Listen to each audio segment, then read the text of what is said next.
We met with bencher candidate 2019 Robert Besunder in my office.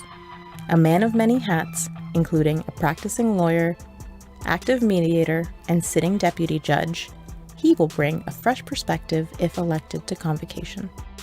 Robert, thank you for coming in and making time for us. It's my pleasure, and thanks for asking me. It's my pleasure. So I'd like to talk a little bit about your platform, what inspired you to run for bencher this year. Well, I've been a passive lawyer, like many other lawyers in Ontario, for the better part of my career, looking at the Law Society from a distance. And like a lot of Ontario lawyers, I think there's not always a lot of love for the Law Society.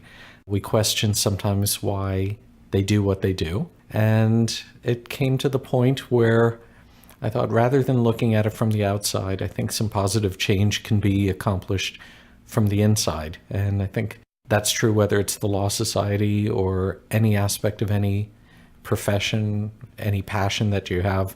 Don't complain about things. Go out there and do something about it. So in your practice, you have experience managing a small firm hands-on. For the last 3 years, it's going to be 3 years in May, I've been a sole practitioner and actually the sole human being in the firm. I do everything from the accounting to the secretarial to the bookkeeping to process serving to meeting clients, buying supplies. So it's a one-person operation, and that's given me a much greater appreciation for what's involved in the practice of law than the 27 years that preceded that, where I was simply working as a lawyer within a firm. So that added perspective, what sorts of things do you think the Law Society should be doing to assist small and medium firms? Well, one of the things, and it's still somewhat early in the election. So in terms of putting out platforms, I think for all of us, it's a work in progress. But one of the things I've written about so far is the CPD requirement. And I know that as a sole practitioner now, I'm looking at doing a wider variety of law than when I was within a firm. When you're in a boutique office, you do one thing and you do it over and over again. When you're on your own, occasionally you're asked to step outside your previous comfort zone. I found that the Law Society, in putting out its CPD programs, is really very good at updating you. So if you're a 20-year practitioner in a certain area, you can take a program and get the current developments. It's not so good at helping us when we have to change direction in our careers, or if you're a sole practitioner, getting, I guess, a substitute for mentorship, that level of education. So one thing I've suggested is that I think back to when I did the bar admission course, back in the days where it was mandatory attendance, half days with lectures, and the materials were wonderful. It was sort of a little concise encyclopedia of how to do something. And you got a lot out of that. I find that even now I'll still go back to my almost 30-year-old notes and learn something. And I'd like to see, whether it be a half-day or full-day program, an introduction to a certain area of law perhaps. They've got the materials from bar admissions. Put on half-day or full-day seminars where lawyers can go and basically get a crash course, whether it be real estate, wills, family law, corporate, and just familiarize themselves with the basics and not necessarily become an expert, but so that we're not entirely making it up as we go along. My experience as a practitioner is I won't touch something if I don't have a comfort level, but I do see others tackling things that I question why they are, and they could benefit from that type of intense but very thorough education process. It would probably raise the overall level of competency among lawyers. Dabbling is a dangerous exercise, I agree. Absolutely. And sometimes, though, you're in a position, especially if you're starting out, where something may be placed in your lap, you feel like, I could reasonably tackle this, but I just need a bit more guidance. I mean, that sounds like that's what you're describing. Absolutely. For instance, over the 27, 30 years, however long I've been doing this, I've had to do occasionally a simple will for a client in the personal injury context. People who have family members dying within a couple of days and they need something done quickly and they can't afford to go to someone else. So I was asked to step in. So I have a basic familiarity with it and I still do that. But then you get the slightly more complex wills Or the other example is I've done some family law over the years, but it's not been a full-time endeavor. And I've done nothing but litigation for most of my career, so I'm very comfortable going into court, very comfortable with the notions of advocating for a client, but the particulars of family law rule practice would be nice to have a refresher course for people who, for whatever reason, need to tackle something and learn a certain area. Or very simply, people who come out of their articles and want to start up from scratch and don't have the luxury of someone looking over their shoulder and that they can turn around to and say, okay, I've reached point A, B, C, and D in this process. What's next? And I think a good, thorough, intensive course at a reasonable cost as well is something that the Law Society could do without too much effort, but they don't. Most CPD is still designed to enhance what you've already got. One of the earliest, I'm not sure if it was advice or a warning, one of the earliest things I was told in my practice was the Law Society is not your friend. You know, that I think is sort of an unfortunate state of affairs. What sorts of things do you envision the Law Society doing in terms of ensuring and safeguarding competence, but at the same time supporting its members? Well, I think they have to get a better message across to people. It's inevitable, I think, unless you're working in-house and your client is your employer. It's almost inevitable if you're in private practice dealing with the general public that at some point in your career, someone will be unhappy with one thing you've done. And so it's almost an inevitable thing that you may have to deal with the Law Society. And there may be no substance to it, but you'll have to deal with them. Or, as sole practitioners, we will be likely having to do a spot audit at some point. And the word spot sounds okay, but the audit usually sends terror into the hearts of most lawyers because they don't understand the process. And same with the complaint process. Everyone thinks if there's a complaint, that's the end of my career. And the reality is that a spot audit is a beneficial thing for a lawyer who may be well-intentioned, but just doesn't have their paperwork together. And same thing with a complaint. Maybe you didn't respond as quickly as you could have to the client, and there's a communication issue. And the Law Society needs to get the message out that these types of things are not bad things, that they really do assist in best practice in your own world. So number one, I think the Law Society has to get the message out as to what they're doing in the regulation field. Number two, I think the Law Society has to make it clear to lawyers and paralegals. The Law Society has two sets of licensees, and I think they both equally need this other message, that the Law Society is there to assist them in their dealings with other lawyers as well, whether it be in their own firm or dealings with other lawyers. The Law Society is very good at sending out a message about public protection, not always a good message about lawyer protection. And whether it be sharp practice, whether it be illegal steps being taken by other lawyers, or harassment in the workplace. And that's one of the things I'm seeing with a lot of the, I'll say, younger candidates, less of the establishment candidates. This may be the mildest way of putting it. Things like harassment, discrimination, opportunities for women in the workplace. Those are areas that are now being raised a little bit more often, and the Law Society needs to be actively engaged in that. It's not enough to just send out a bulletin once a month setting out these are ideals. I think the Law Society needs to get their hands dirty and find a way to engage lawyers in proper discussions about how to deal with each other, how to deal with your staff, how to deal with juniors, how to deal with senior partners, because those interpersonal dynamics are the things that are driving people out of the practice. Those are the dynamics that are creating an environment where mental health issues arise.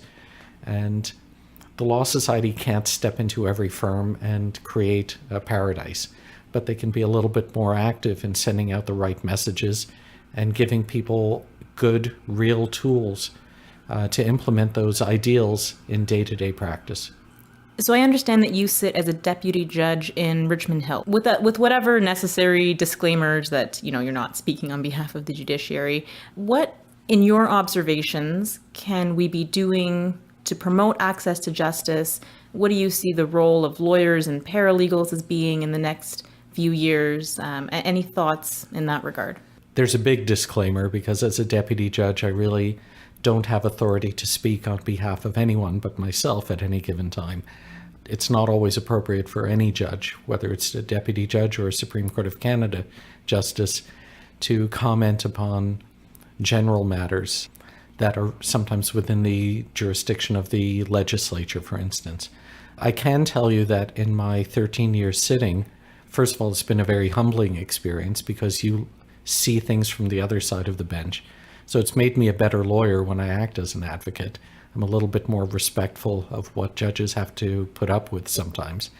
But I've had the privilege of having a wide range of counsel appear in front of me, from fresh graduates from paralegal courses up to 40, 50-year lawyers with QCs after their names.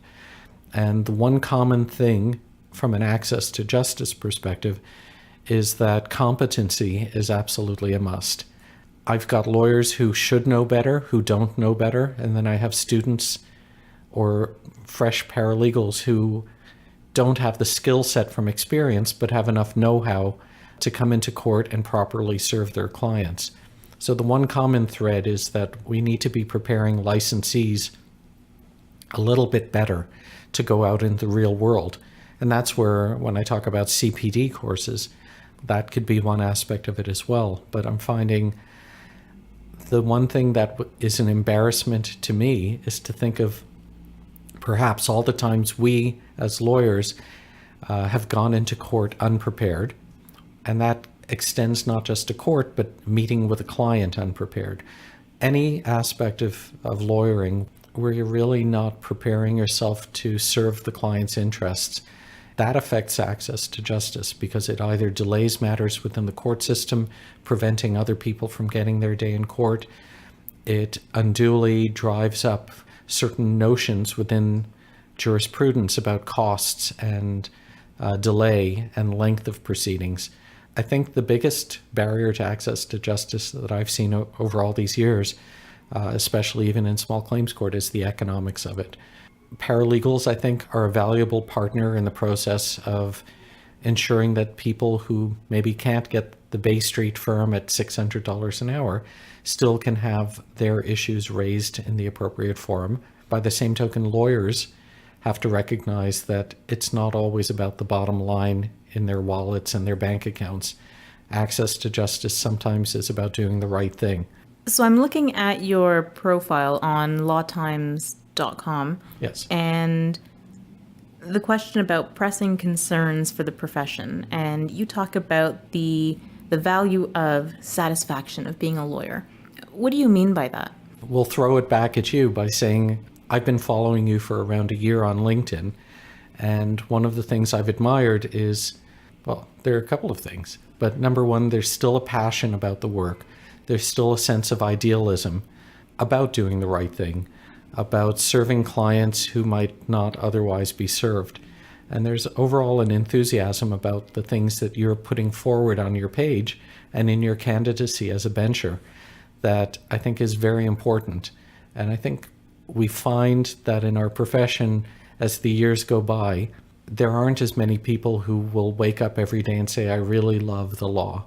I'd love to see lawyers on a more universal basis waking up each day and loving what they do. Because if you enjoy what you do, you're going to do a better job and you're going to do it for the right reasons. And I think when law becomes too much, when people feel there's over-regulation or regulation in the wrong areas, or even things such as a statement of principles, there are all those people who feel it's forced speech. Then there are other people who feel it's not enough to address the issues that are being looked at. When people feel dissatisfied with how their governing body, for instance, is treating them, and they feel that they're being pulled in every which direction, you're going to see the attrition rate, people dropping out of the practice, women who feel that if they take a maternity leave, they're going to lose their status within a firm.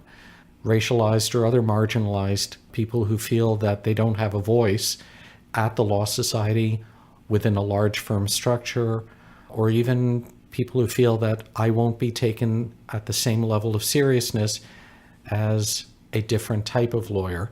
Those types of issues need to be talked about to ensure that people can maintain that passion, the enthusiasm, and want to stay in the profession to serve people. That's how you maintain access to justice, by having lawyers out there who are willing to serve the public. Are there things we haven't talked about so far that you would want to convey to anybody listening? Well, the people who are primarily going to be listening to us are other licensees.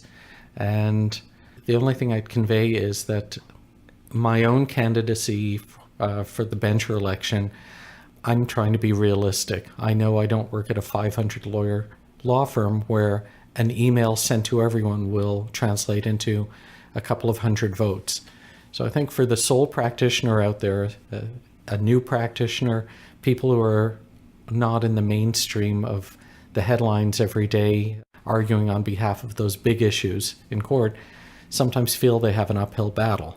I would encourage any lawyer who feels that way and is discouraged from getting involved to ignore all of that. You can make a difference. Sometimes making a difference as a lawyer is one client at a time, one person at a time, mentoring.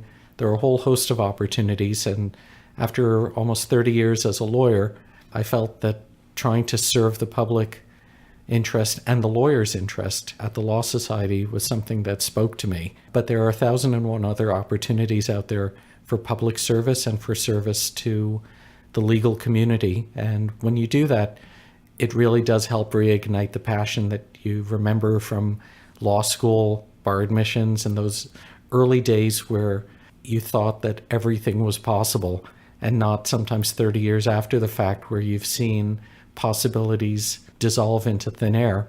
Involvement and service are wonderful ways of making you a better lawyer. And I think that should be everyone's goal as a licensee. Building on that, outcomes aside, I think what's happening here is a very important conversation where we're shaping the agenda that will be discussed one way or another at convocation.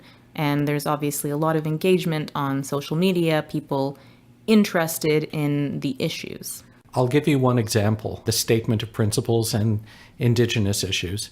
I think early on, I was probably more on this is forced speech. You can't force people to think a certain way. And by making people have a statement of principles, you can't necessarily affect change. And I've had the privilege through my mediation work to be engaged in work where within the last month or so, I met an Indigenous elder, a senator in the Indigenous Senate councils in the Toronto area. And I had a firsthand experience of a lot of these issues in terms of what I'll call another form of wisdom. It's not always, look up Halsbury's law or whatever to find wisdom. There are other sources. And you become sensitized to the fact that what we've learned in law school, what we may learn in our practices, is not the only way. And it's also, within Canada, it's a system that has excluded a very important part of Canada for a long time.